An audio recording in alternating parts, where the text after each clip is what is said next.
상황이다라고 생각을 해주시면 될 것 같아요. 그래서 제가 오늘 드릴 말씀은 뭐냐면은 그 앞쪽에 써 있듯이 국어 대신 올리는 비법 이렇게 써 있어요. 근데 그게 엄청난 비법에 대해서 뭐 얘기를 드리는 건 아니고 학부모님들께서 조금 놓치시는 부분이 있는 것 같아서 그런 부분에 대한 이해와 함께 우리 그 국풍 2000이 그거를 어떻게 시스템으로 좀 구축을 해놓고 있는지 그런 것들을 좀 말씀드리고자 합니다. 일단 먼저 조금 말씀을 들어보면은 학부모님들 제일 조금 요즘에 걱정되시는 게 어떤 것일까요? 어머님들? 제일 걱정되는 거. 중3 특히. 고1까지는 괜찮았는데 지금 고1까지 괜찮았는데 중3으로 이제 애들이 고등학교 올라가면서 가장 학부모님들께서 지금 혼란스러워하고 계시는 게 뭐죠?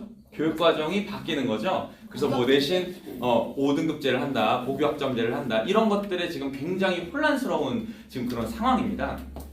그런데 어머니께 저희가 드리고 싶은 말씀은 뭐냐면은 가장 중요한 부분을 좀 놓치고 있으신다. 뭐냐면은 우리가 입시 정책이 뭐가 나오든 간에 결국에는 애가 뭐를 해야 대학을 가죠? 공부를 해야 대학에 갑니다. 근데 왜 아이의 공부에 대해서는 생각하지 않고 입시 정책에만 좀 현혹되는가? 이런 얘기를 조금 드리고 싶었어요 오늘 제가. 그래서 뭐 내신 5등급제나 고교학점제나 뭐 이런 얘기들은 다른 데서 많이 들으시잖아요. 그래서 제가 오늘 어머님들한테 저만 해드릴 수 있는 얘기. 그래서 어머님들께서 조금 뭔가를 깨달음을 얻으시고 이런 식으로 우리 애를 좀 신경 써줘야 되는구나 라는 그런 도움을 꼭 얻고 가셨으면 좋겠다 이런 마음으로 좀 준비를 했습니다. 그래서 처음에 조금 말씀을 드리면 네 감사합니다. 여기 말을 한번 제가 간단하게 한번 읽어봐 드릴게요. 항상 우리는 본질을 봐야 합니다. 내신 5등급제, 무슨 등급제 이런 등급이나 입시 정책 이런 거에 너무 현혹되지 말고 대학에서 결국에는 어떤 인재를 뽑고 싶어 하는지 그래서 대학에서 우리한테 뭐를 요구하는지 그런 거를 생각을 해야 되고 그렇게 해서 아이들의 공부라는 그 본질을 탄탄히 조금 준비를 해놔야 우리가 입시 정책을 활용해서 최대한의 결과를 뽑아낼 수 있는 거지 그런 것도 제대로 안 돼 있으면서 입시 정책 이렇게 야 너 공부해 이렇게 해서는 애가 대학을 가기가 쉽지 않다는 것이죠. 그래서 그런 고민을 좀 오늘 함께 나누고자 합니다. 그러면은 여기서 제가 말씀드리는 이 본질이라는 게 과연 뭘까요? 입시 정책을 보기 전에 우리가 봐야 되는 본질이라는 거 계속 말씀을 드렸듯이 우리 아이가 공부를 어떻게 하고 있는지입니다. 우리 아이가 공부를 어떻게 하고 있을까? 지금 제가 알기로 다 중학교 학부모님들이시죠? 네, 그래서 아이가 공부를 어떻게 하고 있을까?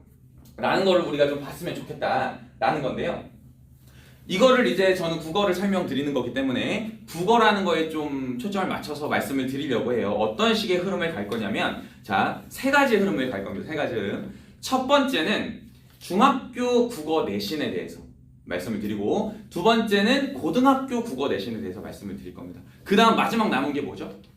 대학을 가기 위해서 거쳐야 되는 마지막 관문이 수능이죠. 네, 그래서 중학교 내신, 고등학교 내신, 그 다음에 수능 국어 이렇게까지 해서 그 흐름을 보면서 아무리 우리가 공부라는 거, 성적이라는 게 막상 뭐 수학 예를 들면 뭐 미적분을 배운다든가 국어에서 문법을 배운다든가 했을 때 대학 가서 그게 그렇게 큰 쓸모가 있지는 않잖아요. 그럼에도 불구하고 이런 식으로 교육과정을 짜놓은 이유가 분명히 있거든요. 그래서 저 나름대로 그거를 제가 생각을 했고 아이들한테 동기부여를 해줄 때 제가 많이 해주는 그런 이야기라고 생각을 하시면 될 것 같아요. 그래서 중학교 내신 어떤지 고등학교 내신 어떤지 그 다음에 수능까지 어떤 그 프로세스를 통해서 우리 아이들이 어떤 국어적인 능력을 기르고 그게 대학에서 어떻게 적용이 되고 활용이 되는가 이런 얘기를 조금 드리려고 합니다.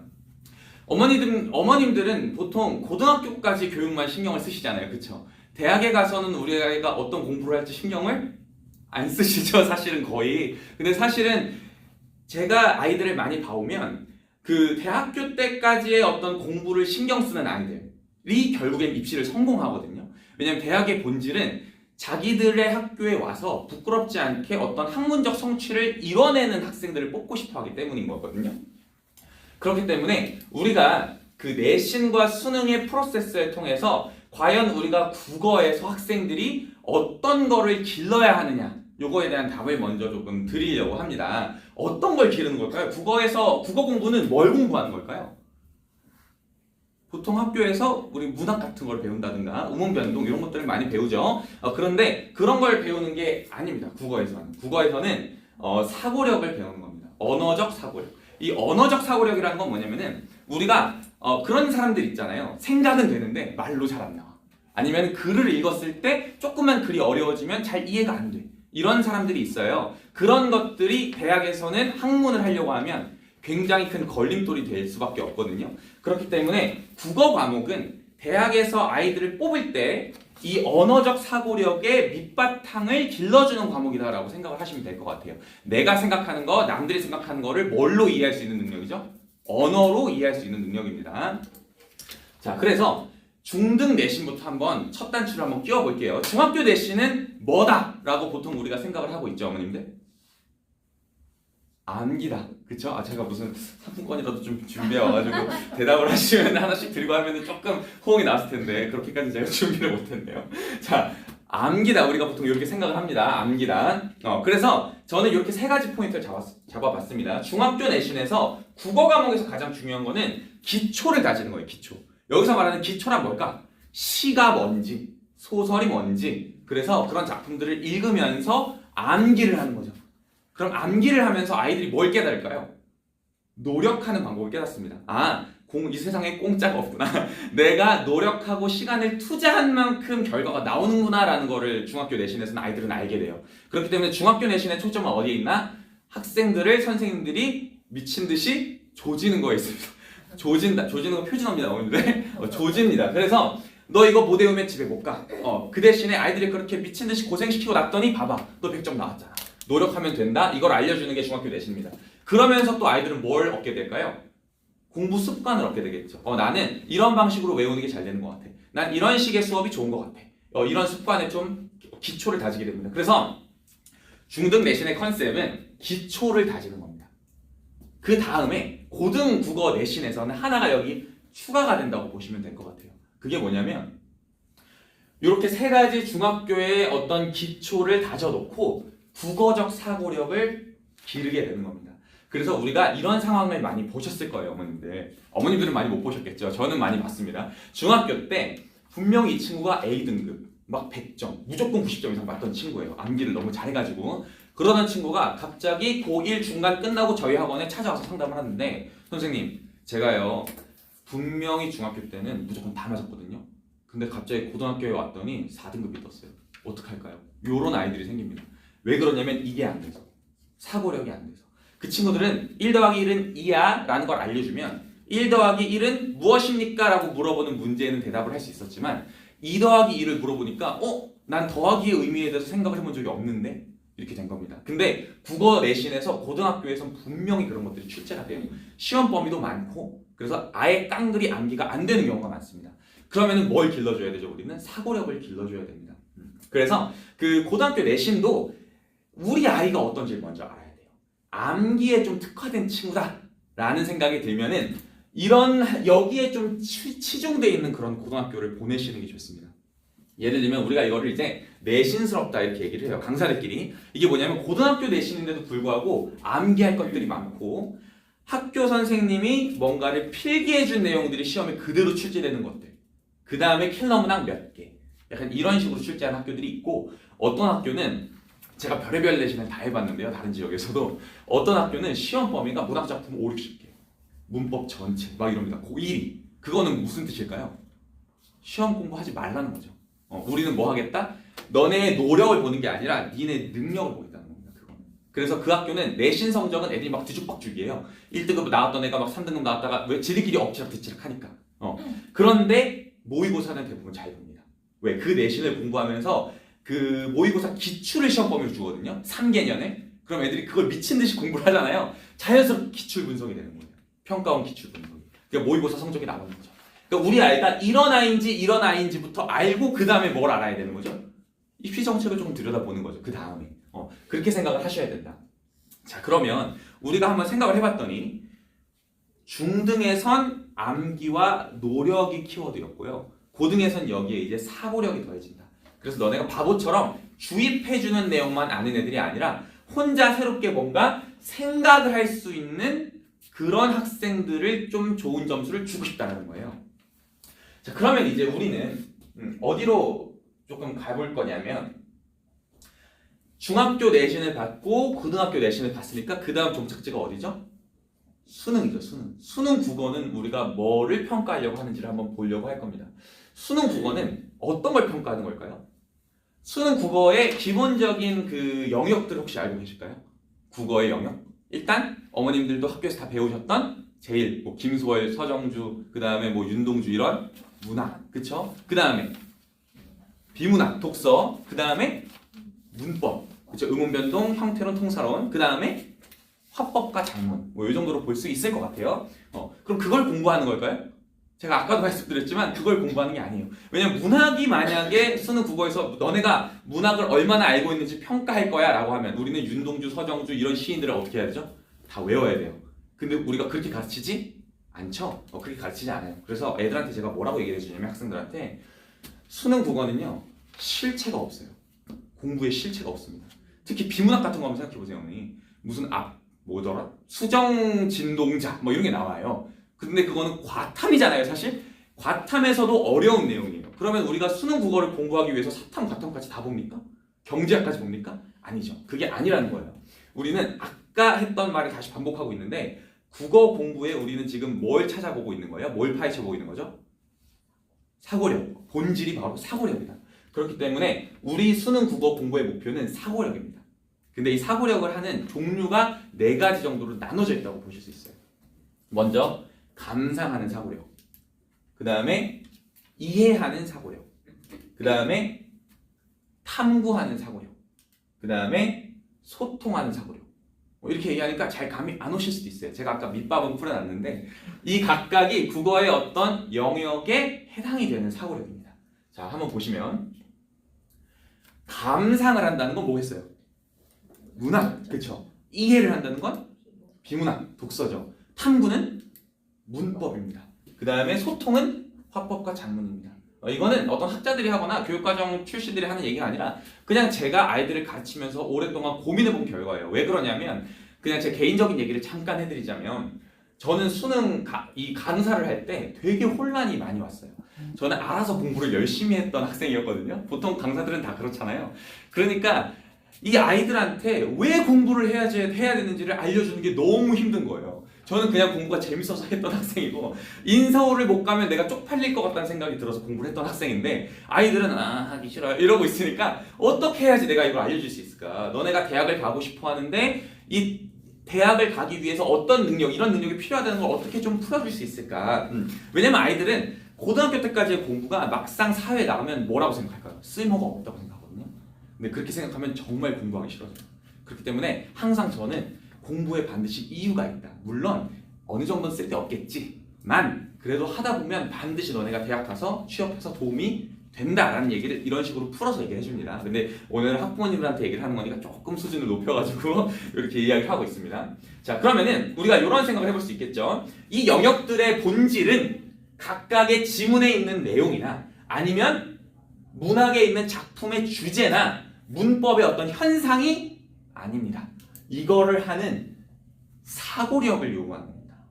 무슨 말씀인지 아시겠죠? 그래서 문학은 어떤 작품이든지 감상할 수 있는 능력, 학생들이 어떤 인문학적인 능력을 길러주는 과목이다. 대학에 들어가기 전에. 왜냐면 요즘에는 이과 강세잖아요. 그러다 보니까 대학에서 어떤 것들을 주로 볼까요? 이과 강세니까 한쪽이 너무 치우쳐지게 되면 당연히 다른 한쪽을 보강하려고 하겠죠. 그래서 제가 대학 다닐 때도 이과 강세였어요. 그렇기 때문에 그때도 무슨 대학마다 무슨 칼리지, 다르마 칼리지, 무슨 칼리지, 후마니타스 칼리지 이런 식으로 이름을 뭐 영어로 멋있게 지어가지고 거기가 인문학 교양 수업을 하는 그 칼리지로 만들어가지고 학생들한테 별의별 교양을 다 시켰어요. 그러면서 너네가 아무리 컴공과여도 인문학적 상상력 없이 사회에서 큰 일을 할 수가 없다라는 거예요. 그런 내용이라고 보시면 될 것 같아요. 독서는 이거는 가장 간단하죠. 우리가 어떤 공부를 하든 독서 능력은 제일 중요하니까. 그 다음에 화법작문. 물론 수능 국어 화법작문을 공부해서 이게 얼마만큼 길러질진 모르겠으나 조금은 도움이 될 겁니다. 그 다음에 문법에 대해서도 보통 학생들도 그렇고 어머님들께서도 그렇고 문법은 뭐라고 생각하시죠? 암기라고 생각하시는데 수능 문법을 조금만 풀어보면 그게 아니라는 걸 알 수 있어요. 수능 문법에서 원하는 거는 문장을 주고 그 문장의 구조를 분석해라, 탐구해라라는 겁니다. 그러니까 어떤 현상이든 내가 알고 있는 지식을 가지고 탐구할 수 있는 능력을 보는 겁니다.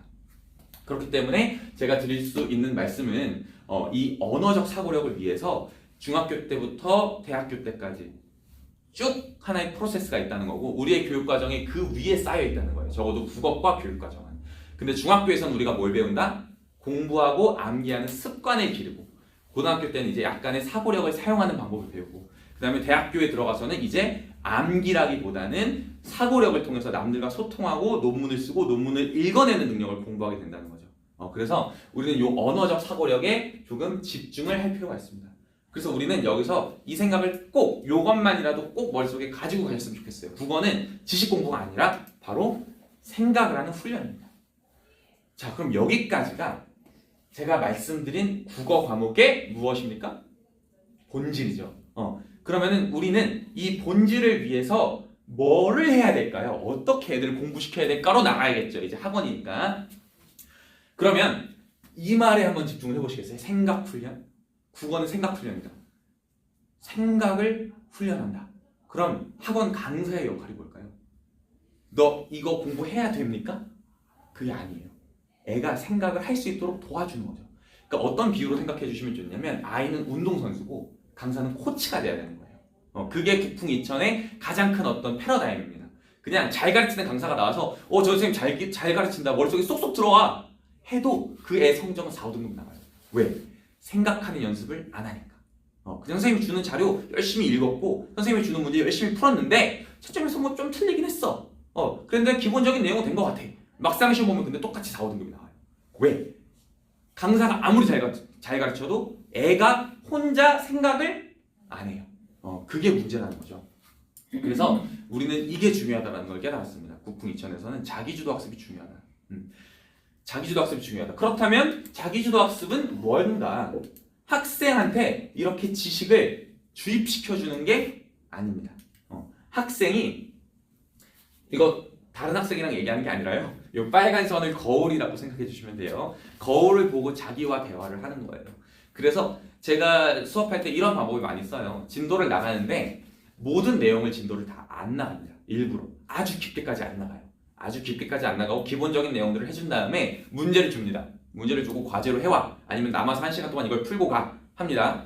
그러면 이 친구가 그걸 풀어요. 대신에 제가 그 친구한테 꼭 뭐라고 얘기해 주냐면 모른다고 별표 치고 찍고 이러지 말고 모르겠으면 무슨 말을 모르겠는지 선생님의 설명이 필요한 부분이 어딘지 네가 고민을 해봐. 당연히 처음부터 이게 되지 않죠. 이게 처음부터 되는 학생이면은 당연히 그냥 바로 정규권으로 들어가겠죠. 학원 뭐하러 다닙니까 그런 애들은. 근데 우리는 이걸 훈련시켜 주려고 굉장히 노력을 합니다.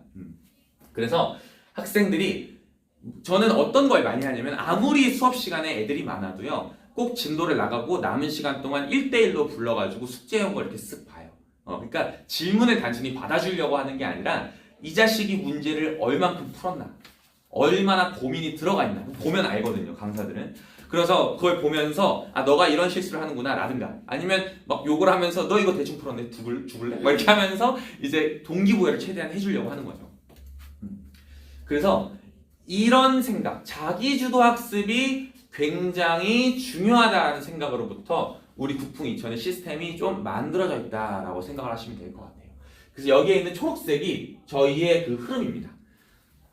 자, 학원에 온 친구들은 기본적인 내용 공부도 안 돼 있는 경우가 많아요. 그렇기 때문에 뭐 예를 들면은 1등급 나오는 친구들은 서리법, 백구법, 직유와 은유의 차이 이런 건 기본적으로 알죠. 아는데 그거를 모르는 친구들도 있을 거 아니에요. 그건 당연히 수업에서 알려줘야죠. 학원이 하는 거에 물론 우리가 자기주도 학습을 한다고는 했지만 기본적인 내용은 당연히 알려줘야죠. 그게 수업입니다. 그러니까 다른 학원들은 뭐 어떤지 모르겠습니다만은 그냥 우리 학원 강사님 수업 개쩔어 이런 걸로 홍보하는 경우가 많아요. 왜 그러냐면 요 뒤에 이런 시스템이 체계적이지 않기 때문에. 근데 우리는 수업은 그냥 기본 중에 기본이라고 생각을 합니다. 우리 학원 선생님들은 모두 그렇게 생각을 합니다. 그렇고 그 다음에 꼭 들어가야 되는 게 뭘까요? 바로 맞춤 클리닉이에요. 맞춤 클리닉인데 자 그럼 여기서 두 가지 키워드를 한번 쪼개보면 맞춤이라는 건 뭐냐면은 맞춰주려면 학생에 대해서 먼저 알아야 됩니다. 그렇기 때문에 이건 시간이 조금 걸려요. 시간이 조금 걸리고 그 대신에 바로 입학한 친구를 위해서 우리가 진단평가를 보고 취약점을 파악을 합니다. 강사들이 물론 100%는 아니지만은 학생들이 저희가 입학 때 보는 진단평가 같은 거를 풀었을 때 저희 리포트 나오는 거 있잖아요. 그거를 참고해도 좋지만 학생들이 직접 그 시험지를 보고 동그라미를 치고 체크를 해놓은 그런 표시들 있잖아요. 그것만 봐도 얘가 어디가 약한지가 보여요. 그런 걸 보면서 너가 문제 풀 때 조금 이런 문제가 있구나, 저런 문제가 있구나, 너가 여기가 약하구나, 이런 것들을 파악을 하는 거죠. 그 다음에 클리닉은 여기에 이제 보완 방법을 처방해 주는 거라고 보시면 될 것 같아요. 그래서 이런 예시 같은 걸 하나 구체적으로 어떻게 진행이 되는지 말씀을 드리면, 제가 고3 때, 고1, 2, 3 때 저랑 쭉 같이 공부를 했던 친구가 있었어요. 근데 고1 때 그 친구는 아무래도 내신, 고2 때도 내신에 좀 집중을 하다가 고2 겨울방학 때 이제 수능 대비를 조금 열심히 해본 거죠. 그러다가 이 친구가 어느 날 수업 시간도 아니었는데 그냥 학원에 학교 끝나고 찾아와서 자기가 모의고사 숙제를 하는데 독서가 너무 어려워요, 선생님. 이렇게 얘기를 하더라고요. 그래서 제가 그 친구의 책을 이렇게 봤어요. 숙제한 책을. 그랬더니 지문이 있고 이렇게 문제가 있잖아요. 근데 여백이, 저희 교재가 여백이 그렇게 많지 않거든요. 근데 그 여백이 글씨로 꽉 차 있는 거예요. 거기다가 별의별 이상한 필기를 다 해놓은 거예요. 이 내용은 이 내용이고 막 자기가 사전에서 찾아본 것까지 막 다 써놓은 거예요. 그래서 제가 뭐라고 했냐면, 이 친구는 지금 글을 독서를 할 때 큰 틀에서 이해하는 능력이 굉장히 부족하구나. 그러니까 제가 그랬죠. 너 글 읽을 때 이게 무슨 내용인지 궁금해하면서 읽는 게 아니라 그냥 문제 풀려고 읽지. 네. 문제 풀려고 읽으려고 하니까 조급하지. 네. 뭐가 조급한지 내가 알려줄까? 네가 뭐가 조급하냐면, 여기를 읽었는데 이 말이 문제 가서 생각이 안 날까봐 졸라 조급해. 죄송합니다. 엄청 조급해. 그래가지고 거기다 뭐 하는 거야? 필기를 미친 듯이 해놓는 거야. 그리고 나중에 찾아보려고 하는데 그게 찾아져? 아니요. 그래서 맨날 틀려요. 그러는 거예요. 그래서 제가 포스트잇 요만한 걸 딱 줬어요. 여기에 한정해서 여기다가 이 한 바닥짜리 글을 내가 요약해와. 그리고 어떻게 요약하는지 방법도 알려줬어요. 그리고 나서 다음 주에 와서 검사를 했어요. 포스트잇 줘봐. 포스트잇이 요만한 건데 거기다가 글씨를 그냥 빼곡하게 해가지고. 그래서 제가 여자였는데 순간 욱해가지고, 죽을래? 내가 뭐라고 알려줬어 너 지금? 장난해? 다시 알려줬어요. 그리고 나서 그 다음 주에 했더니 그제서야 제대로 하고, 선생님이 한 대로 했더니 다 맞았어요, 독서를. 이렇게 얘기를 하더라고요. 그러니까 이런 것들이 필요해요, 국어에는. 왜냐하면 사고력은 애들마다 다 달라요. 다 다르고 얘가 부족한 사고력, 제가 부족한 사고력이 다 다르다. 그래서 우리는 이것도 당연히 중요하죠. 이것의 질을 높이기 위한 것도 노력을 해요. 왜냐면은 아무리 우리가 클리닉을 잘해줘도 강사가 여기서 어버버버 하고 있으면은 애들이 수업에 집중을 못하고 머릿속에 들어가는 게 없으니까. 그러니까 이건 기본적으로 우리가 훈련을 하고, 그 뒤에 강사들이 학생과 1대1의 소통을 굉장히 중요시하게 생각을 합니다, 저희는. 그렇기 때문에 맞춤 클리닉을 진행을 하는 거죠. 그럼 여기까지는 어떤 거냐면 동기부여를 시켜주는 거예요. 봐봐, 애들은 굉장히 후련해요. 내가 이게 안 됐는데 선생님이 방법을 알려줬어. 알았어, 오늘 집에 가서 이렇게 해봐야지. 그리고 집에 가서 어떻게 하죠? 이렇게 하죠. 휴대폰을 보고 누워있죠. 그래서 그 학생이 하고 싶어도 본인의 의지와 욕구를 조절할 수 있는 능력이 아직 부족해요, 미성년자다 보니까. 그래서 우리는 그거를 보완하기 위해서 온라인 스터디 카페를 진행을 합니다. 아니면 학생들을 학교에 막 불러내든가, 학교래요. 학원에 불러내든가, 이런 식으로 진행을 해서 학생이 부족한 의지를 보완합니다. 그래서 온라인 스터디 카페는 어떤 거냐면요, 핸드폰이나 이제 태블릿이나 컴퓨터로 학생이 저희 SLS라는 시스템이 있어요. 고풍 이전에 어플이 있는데, 웹사이트가 있는데, 거기 들어가서 온라인 스터디 카페를 출석을 하면은 카메라가 켜집니다. 자기 얼굴 나올 필요 없고 공부하는 것만 이제 좀 나오게끔 하면은, 선생님들이 만약에 얘가 잔다든가 자리를 너무 오래 비운다든가 하면은 채팅을 한다든지 그 학생의 학교 학년 이름을 적고 들어오게 하거든요. 그럼 이제 전화를 한다든가, 좀 심한 상황에는 그런 식으로 해서 좀 의지를 보완해주는 작업이라고 볼 수 있을 것 같아요. 그래서 저희는 기본적으로 코칭이다. 수업을 하고 맞춤 클리닉을 하고 학생의 의지를 보완하면서 함께 학생의 어떤 공부 로드맵을 강사들이 함께 하는 느낌이 강하다라고 생각해 주시면 좋을 것 같아요. 그래서 우리 학원 선생님들이나 학생들을 보면은 기본적으로 좀 학생과 선생님들과의 관계가 되게 좋은 경우가 많아요. 왜냐면 선생님들이 아이들의 고민이나 공부로서의 고민뿐만 아니라 공부의 고민을 들어주다 보면 자연스럽게 삶의 고민에 대해서도 들어주게 되고, 어쨌든 간에 학생들의 특징이 뭐냐면 자기 어머니 아버지가 대단한 건 모르고 어머니 아버지가 얘기하면은 잔소리라고 생각하고 선생님이 얘기하면은 조언이라고 생각하거든요. 그러니까 선생님의 어떤 얘기를 해주는 것도 그럼 애들이 막 하하 이렇게 듣고 그래서 저희를 좀 어떻게 사용하셨으면 좋겠냐면 어머님들이 하시고 싶은 얘기가 있으실 때 저희가 그걸 학생한테 한번 걸러서 전달해주는 역할. 그 다음에 학생이 집에 가서 엄마한테 얘기를 안 할 때 그걸 저희가 좀 간접적으로 전달해드리는 역할. 이런 것도 많이 좀 맡겨주셨으면 좋겠습니다. 그래서 지금까지 저희가 어떤 것들을 봤냐. 국어의 본질이 무엇이냐. 처음에는 암기로 시작을 하지만 중학교 때는 기본적인 기초 체력을 기르는 거지만 여기서 사고력이 빠지면 절대 안 된다. 그렇기 때문에 저희가 중3부터 수능적 사고력을 기르기 위한 모의고사, 예비 고일 프로그램을 완전히 돌려버리는 거예요. 중3 때부터는 내신 때 막 암기하는 것보다 너네가 이 사고력을 챙겨야 된다라는 커리큘럼인 거고요. 그래서 고등학교 때까지 그런 것들 두 가지 축을 다 바탕으로 해서 내신 1, 2등급을 만들면서 그 다음에 대학 가서도 그 능력을 활용할 수 있게끔 그런 식의 로드맵이라고 보시면 될 것 같습니다. 그래서 지금까지 언어의 본질, 국어의 본질, 그 다음에 저희 학원이 어떻게 그거를 준비시키려고 하는지까지 국풍 2000의 시스템에 대해서 좀 간략하게 설명을 드렸습니다. 제 발표는 여기까지입니다. 감사합니다. 뒤에